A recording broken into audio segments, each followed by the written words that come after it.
This is a T2 bacteriophage.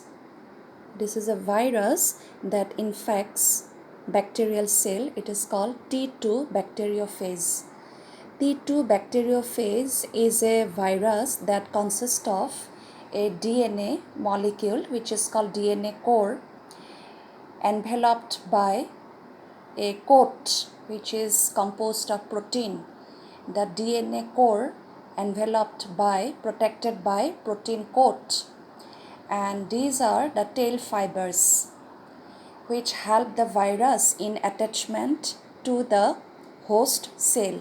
So this is the T2 bacteriophage, a virus that infects bacteria and kill bacteria. Now what happens at the time of infection? This is the host cell, E. coli bacteria. This is a bacterium which is called E. coli, Escherichia coli. It is the host. This is the genetic material or the chromosome of the host, the bacterial chromosome. This is the genetic material of the host. Now, at the time of infection, the T2 bacteriophage or the virus comes in contact with the cell wall, the surface of the cell wall of the bacterial cell with the help of tail fibers. The virus T2 bacteriophage is attached to the surface of the host cell with the help of tail fibers during infection. Now, from the virus, only the DNA core, the viral DNA is introduced.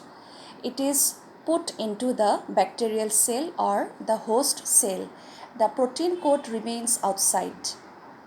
Because of infection, the virus introduces its genetic material, the viral DNA, the viral genome into the bacterium. The protein coat remains outside. Now, the bacterial cell, the host, begins to treat the viral DNA as if it is its own DNA, it is its own genetic material.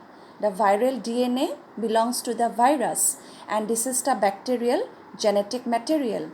But the viral DNA is treated by the bacterium as if it is the genetic material of the bacterial cell, of the host. As a result, the host, the bacterium, now manufactures new virus particles within itself. More and more T2 bacteriophages or viruses are produced inside the bacterial cell. The genetic material of the virus takes over the control. It takes over the control over the bacterial cell. As a result, in the host cell, only virus particles are synthesized. Only T2 bacteriophages are produced. And these viruses will be released by the rupture of the bacterial cell. The bacterial cell will be ruptured, it will be destroyed, and the new viruses will be released, and they will continue the process of infection.